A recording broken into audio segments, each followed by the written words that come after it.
कोई ऐसा उपक्रम बनाया जाए, यदि प्रतीक्षा के लिए कुछ आलंबन बना दिया जाए जिसके सहारे ये दिन बीत जाएं। राम जी कहते अब आलंबन में मेरे पास है ही क्या, मेरी चरण पादुका है, इन्हीं को लिए जाओ, और जब तक मैं वापस ना आ जाऊं तब तक इन चरण पादुकाओं को ही सिंहासन में रख के राज्य का संचार करते रहना, सबका भरण पोषण करते रहना। ऐसा ही सबने स्वीकारा। अब भरत जी ने राम जी की चरण पादुका अपने शीश पे धरी और राज तिलक के लिए जो सामग्री मंगाई थी वो सारी सामग्री राम जी के सामने रख दी कि अब इसका क्या करें। राम जी कहते हैं पास में भरद्वाज ऋषि का आश्रम है, वहां पे एक कुआं है, उस कुएं में सारे तीर्थों का जल डलवा दो। सब लोगों के पास अवसर नहीं मिलता है कि संसार के सारे तीर्थों सब समुद्रों में स्नान बना सके, तो ऐसे में भरतकूप में जाकर उस कुएं के जल से स्नान बनाकर वह लाभ प्राप्त कर सकेगा। तो उस कुएं में सारा जल डलवा दिया जाता है और सब माताओं को लेकर के भरत जी गुरुजनों को, जनक जी को, सुनैना जी को, सबको लेकर वापस अयोध्या की ओर प्रस्थान करते हैं। बोलो राजा रामचंद्र भगवान की जय हो। अब जब सब अयोध्या लौट जाते हैं तो सीता जी अपनी बहनों का, अपनी माता का, अपनी सास का वियोग सहन नहीं कर पा रही हैं, बार बार याद करती हैं तो दुखी हो जाती हैं। राम जी को लगा कि अब ऐसे समय में हम क्या करें कि सीता जी प्रसन्न हो जाएं।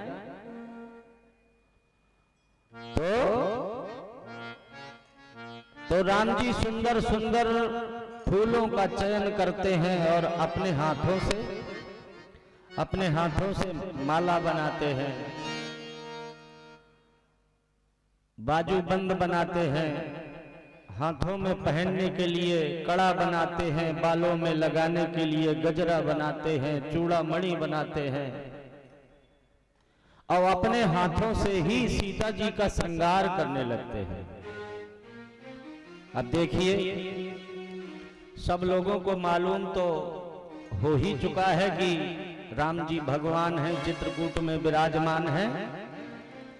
तो देवी देवता ऋषि मुनि सब मिलने आया करते हैं। तो देवराज इंद्र का पुत्र जयंत, उसको भी लगा कि हम भी दर्शन कर लें, लेकिन जब उसने देखा कि राम जी सीता जी का श्रृंगार कर रहे हैं तो वो मोहित हो गया।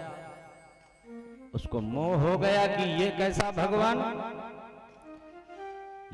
ये भगवान नहीं हो सकता, ये तो अपनी पत्नी की प्रसन्नता के लिए उसकी सेवा कर रहा है, ये तो कामी विषयी भोग विलासी सा लगता है।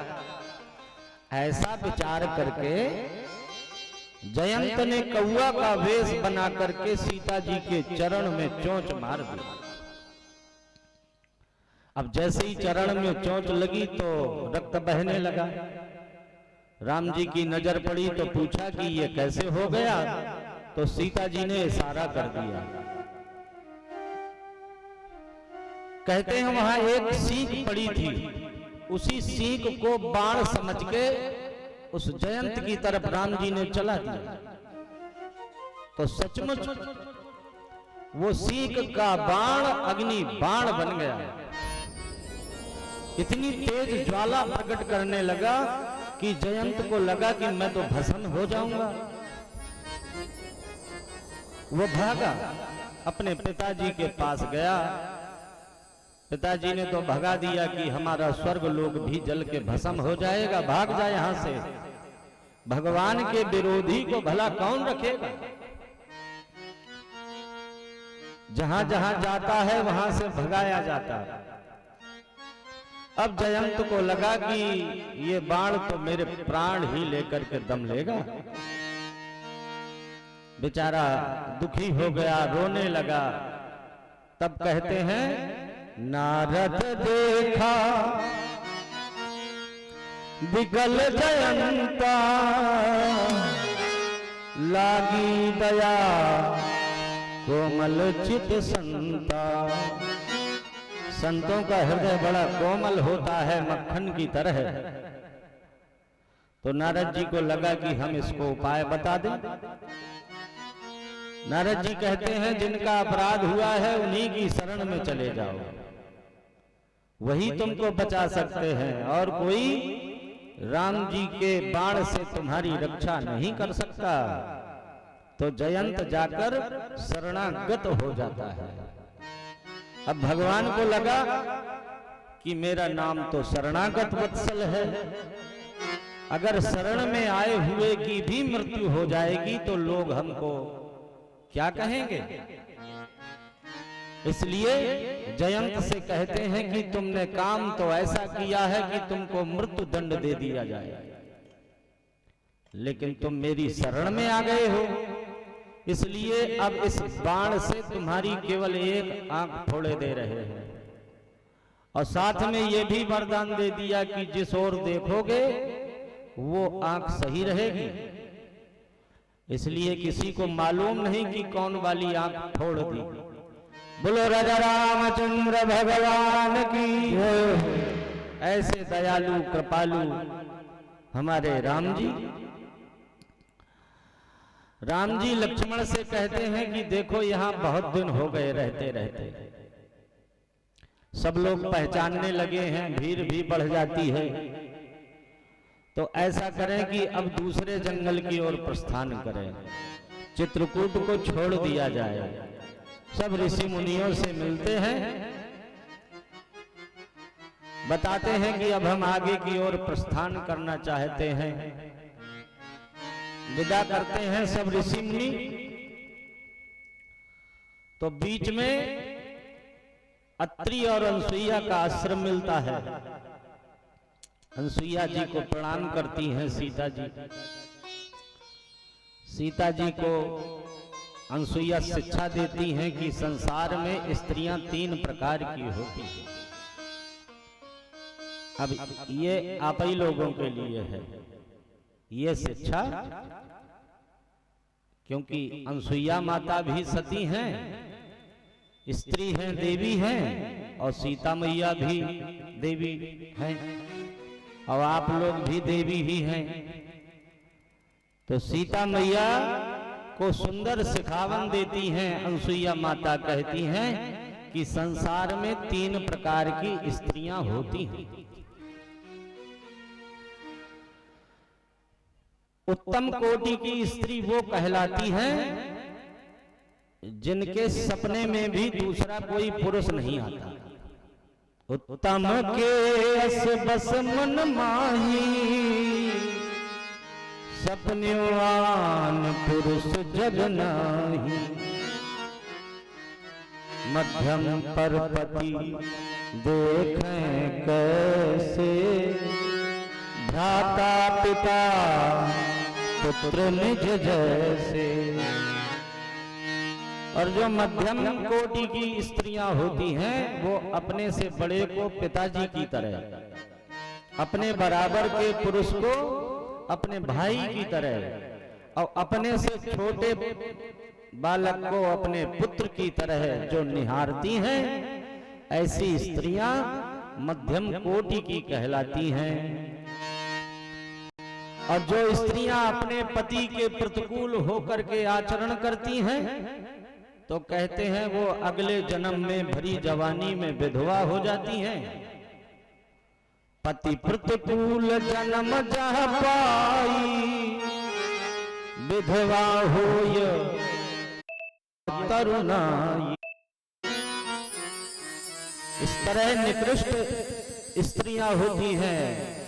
भले ही अपना पति कैसा भी हो, लंगड़ा हो, लूला हो, काना हो, घुबड़ा हो, बीमार हो, कृषित हो, नशा करने वाला हो, पापी हो, दुराचारी हो, अत्याचारी हो, ऐसे पति का भी अपमान नहीं करना चाहिए।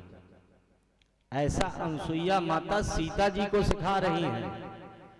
सीता जी से कहती हैं कि वैसे तो तुम स्वयं आदि शक्ति हो, तुमको ज्यादा ज्ञान क्या बताऊं मैं, तुम्हारे सहारे संसार की स्त्रियों को ज्ञान करवाना चाहती हूं। तुम तो ऐसी शक्ति हो सीता कि तुम्हारे नाम से संसार की स्त्रियां पतिव्रत धर्म जान पाएंगी। और बहुत प्रकार से आशीर्वाद देती हैं, ऐसे वलकल वस्त्र जो वनवास में काम आए। अब रोज रोज धुलाई करने के लिए वहां कहां साबुन रखा है निरमा, तो ऐसे वस्त्र दे दिए अनसुईया माता ने जो कभी मैले नहीं होते, जो कभी गंदे नहीं होते। आशीर्वाद रूप में अनसुईया माता जी से वो वस्त्र सीता जी स्वीकार लेती हैं। और अत्रि ऋषि से राम जी आदेश मांगते हैं आगे चलने के लिए। तो जब थोड़ा और आगे चलते हैं जंगल में, तो एक जगह हड्डियों का ढेर मिल जाता है। अब वो सारी की सारी हड्डियां मनुष्यों की। तो ऋषि मुनियों से राम जी पूछते हैं कि ये हड्डियों का ढेर किसने लगाया। ऋषि मुनि कहते हैं कि दो राक्षस हैं, आतापी और बातापी। एक ब्राह्मण और साधुओं को निमंत्रण करके बुलाता है, और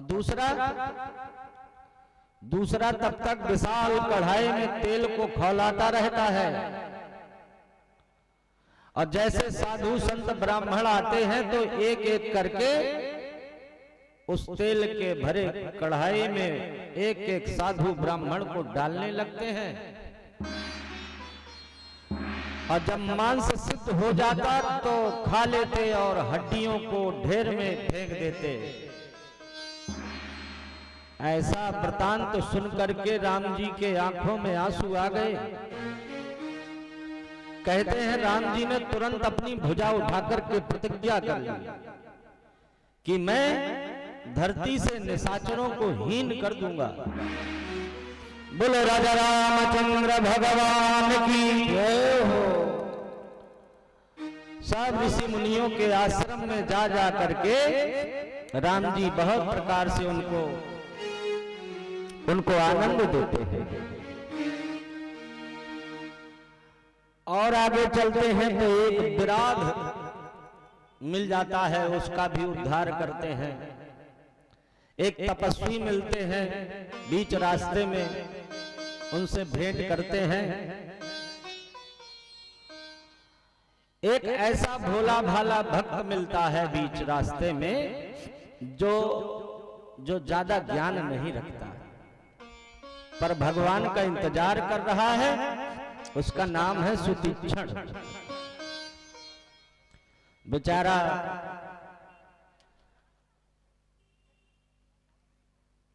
अबोध है, भजन कर रहा है कि भगवान कभी न कभी मुझे दर्शन देने जरूर आएंगे और मैं भगवान को लेकर अपने गुरुजी के पास जाऊंगा तो गुरुजी मुझको क्षमा कर देंगे। राम जी पहले तो पेड़ की ओट से सुतीक्षण को देखते हैं,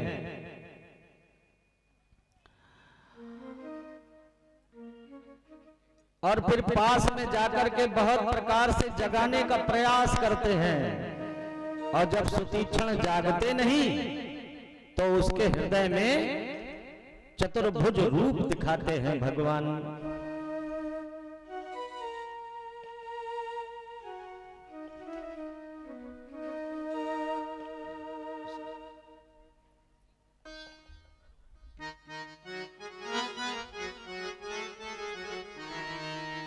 अब जब तक भीतर हृदय में भगवान के दर्शन प्राप्त होते तब तक तो वो बड़ी शांति से समाधि में भजन कर रहे हैं। और जैसे ही भगवान ने ऋषि के हृदय से अपना स्वरूप अंतर ध्यान कर दिया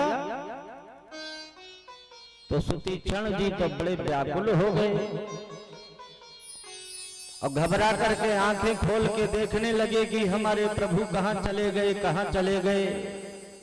तो सामने पाया राम जी, सीता जी और लक्ष्मण जी को, तो चरणों में गिर पड़ा।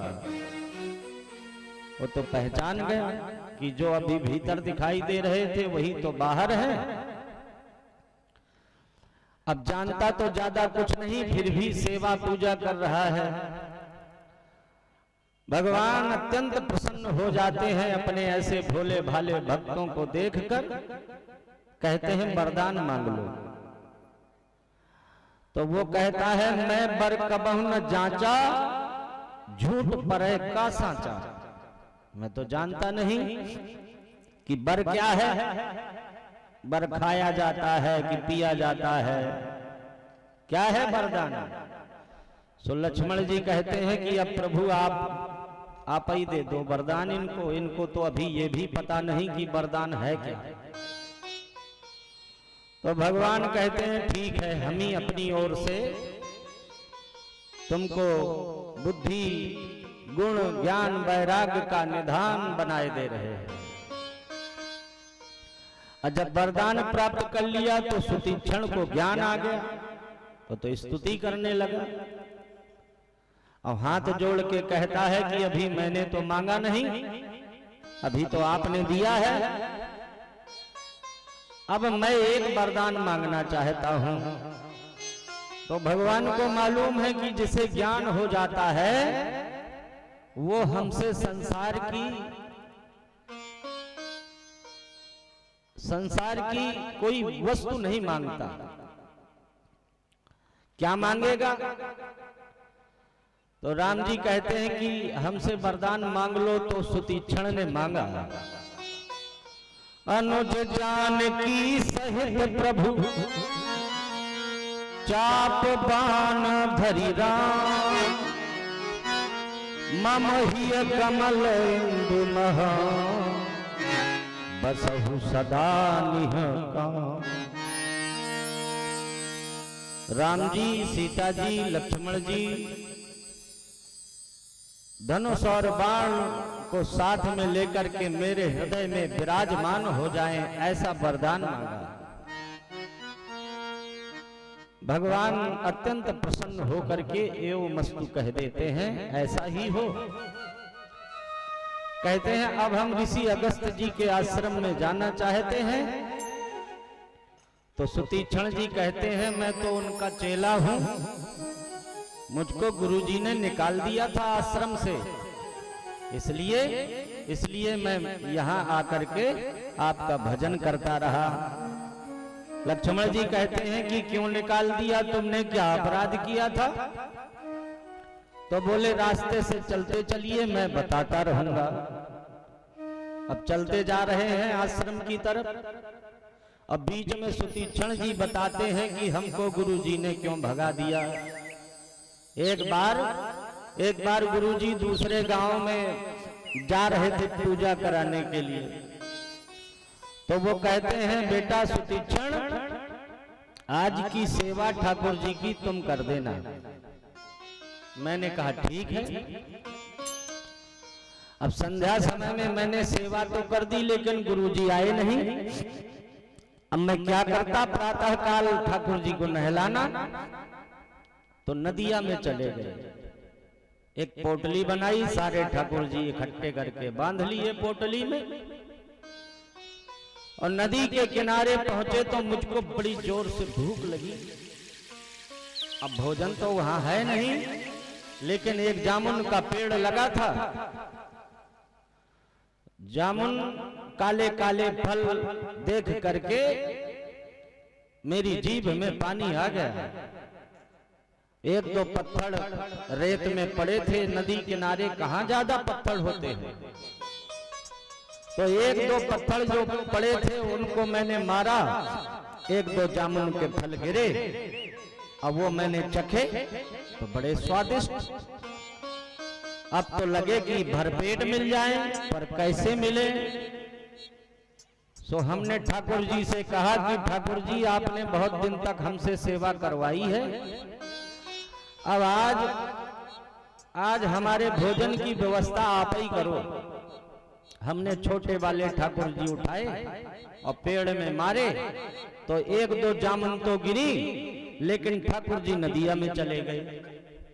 अब मारे भूख के हमने ध्यान नहीं दिया और जितने ठाकुर जी थे एक एक करके हमने सब नदिया में फेंक दिए। अब जब पेट भर गया तब हमारा दिमाग दौड़ा, बुद्धि ने काम किया। फिर हमको लगा कि ठाकुर जी तो चले गए, अगर ठाकुर जी न ले जाएंगे तो गुरु जी तो बहुत पीटेंगे और गुरु जी कम मारेंगे, गुरु जी के जो जबरदस्त चेला है वो ज्यादा पिटाई कर देंगे। क्या करें? तो बहुत बार डुबकी लगाई, नीचे चले जाएं फिर ढूंढे, पर ठाकुर जी अब नहीं मिल रहे हैं। अब बेचारा व्याकुल हो गया, तो अब मरते क्या न करते पेड़ में चढ़ गए और ठाकुर जी की तरह जो बड़े बड़े जामुन के फल लगे थे उन्हीं को तोड़ के ले आया और बढ़िया से चंदन लगा के और पोटली में बांध के जाके सिंहासन में सजा के रख दिया। अब शाम को गुरु जी आए तो पूछा, बेटा सुतीक्षण ठाकुर जी की सेवा कर दी है? तो सुतीक्षण कहते, हाँ गुरु जी, ठाकुर जी की सेवा भर नहीं करी, मैंने तो उनको दूध पिला के सुला दिया है, अब आज मत देखना, कल देखना। अब प्रातः काल जब गुरु जी जाग करके ठाकुर जी को देखते हैं तो मुझको आवाज लगाते हैं, अरे सुतीक्षण, अरे हमारे ठाकुर जी को क्या हो गया? तो मैं डरते डरते गया। अब मैंने कहा क्या हो गया? अरे बोले देख, ठाकुर जी तो हमारे सिकुड़ गए, इसमें तो दरारें पड़ गई हैं, भीतर चंदन घुस गया है, ये क्या हो गया ठाकुर जी को? सच सच बता, नहीं तो बहुत मारेंगे। अब डरते डरते सुतीक्षण जी ने कहा, गुरु जी सच सच बताऊं? बोले बताओ, सच ही बताना। तो कहता है, पुन पुन चंदन पुन पुन पानी, पुन पुन चंदन पुन पुन पानी, ठाकुर सड़ गए हम का जाने। तो गुरु जी ने क्रोध में आकर के अपने और शिष्यों को बुलाकर उसकी पिटाई करा दी, अब भगा दिया। जब तक ठाकुर जी नहीं लाए, जब तक इसको भीतर आश्रम में प्रवेश मत देना। अब आज मैं साक्षात चलते फिरते ठाकुर जी लेके आ गया हूं, इसलिए मैं अब आज आश्रम जाऊंगा। अगस्त जी से राम जी भेंट करते हैं, कहते हैं, तुम जानो जेहि कारण आयो, ताते तात न कही समुझायो। आप तो जानते हैं कि मैं वन प्रखंड में क्यों आया हूं, इसलिए आपको ज्यादा कुछ कह करके नहीं समझाना चाहता। अब कृपा करके हे प्रभु मुझको वो मंत्र प्रदान कीजिए। अब सो मंत्र देव प्रभु मोही, जाते मारो मैं मुनि द्रोही। अब मुनियों का द्रोही है जो रावण, उसका विनाश कर सकूं ऐसा मुझको मंत्र बता दीजिए। तो कहते हैं, अगस्त जी ने एक अग्नि बाण राम जी को दिया। ये वही अग्नि बाण है जिससे आगे रावण की नाभि में भरा हुआ अमृत सुखा दिया जाएगा। रावण का नाश इसी बाण से हो। और राम जी आज्ञा लेकर के पंचवटी की तरफ बढ़ते हैं। पंचवटी में गिद्धराज जटायु से भेंट हो जाती है। जटायु कहते हैं कि आपके पिताजी दशरथ हमारे बहुत अच्छे मित्र थे। एक बार देवासुर संग्राम में उनको चोट लग गई तो वो रथ से गिर करके धरती की तरफ आने लगे, तो मैंने उनको अपने पंखों में रख के बचा लिया। तो आपके पिताजी ने मुझसे कहा कि वरदान मांग लो। उस समय दशरथ जी के एक भी पुत्र नहीं थे। तो जटायु कहते मैंने आपके पिताजी से ये वरदान ले लिया कि आपका बड़ा बेटा मुझे दे देना। दशरथ जी को भी लगा उस समय कि हमारे एक भी बेटा नहीं है, आप ही के कहने से शायद हो जाए, तो यदि ज्यादा होंगे तो बड़ा वाला तुम्हारा हो गया, ऐसा उन्होंने मुझसे कहा। राम जी कहते हैं कि यदि पिताजी ने आपको ये वरदान दिया है तो हम भी पूर्ण प्रयास करेंगे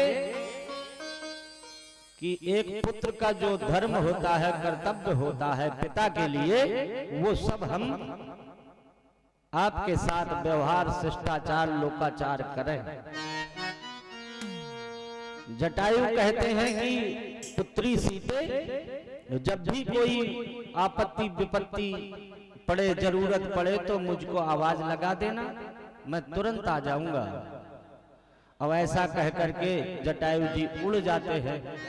सुंदर पर्णकुटी बनाकर राम जी, सीता जी, लक्ष्मण जी बड़े सुख से पंचवटी में निवास करने लगते हैं। एक बार प्रभु सुखवासीना, लक्ष्मण बचन कहे छलहीना। लक्ष्मण जी ने देखा कि प्रभु आज बड़ी प्रसन्नता से बैठे हुए हैं, तो अपने भीतर के छल को त्याग कर कहते हैं, मोहि समझायो कहु सोई देवा, सब तजी करो चरण रज सेवा। आप मुझे वही सब समझा करके कह दीजिए जिससे मैं सब कुछ छोड़कर केवल आपके चरणों में लग जाऊं। कहु ज्ञान विराग अरु माया, कहु सोई भगति करहु जो ही दाया। ज्ञानी कौन है और बैरागी कौन है और माया क्या है, और वो भक्ति कौन सी है जिससे आप जीवों पर दया कर देते हैं। ईश्वर जीव ही भेद प्रभु सकल कहो समझाए, जाते हुए चरण रति शोक मोह भ्रम जाए। ईश्वर कौन है और जीव कौन है? ईश्वर और जीव में भेद क्या है? आप मुझे सब कुछ समझा करके कह दीजिए जिससे मेरा प्रेम आपके चरणों में हो जाए। और जब लक्ष्मण जी से इस तरह के वचन सुने राम जी ने, तो राम जी कहते हैं मैं तुमको थोड़े में ही सब कुछ समझा करके कहे दे रहा हूं। तुम अपना मन, तुम अपनी बुद्धि, तुम अपना चित्त सावधान करके सुनो। थोरहि मह सब कहु बुझाई, सुनहु बात मति मन चित लाई। मैं अरु मोर तोर तै माया, जही बस कीन्हे जीवन काया। मैं और मेरा, तू और तेरा, यही तो माया है जिसने सारे संसार के जीवों को अपने वश में कर रखा है। यही कर भेद सुनहु तुम सोई, विद्या अपर अविद्या दो।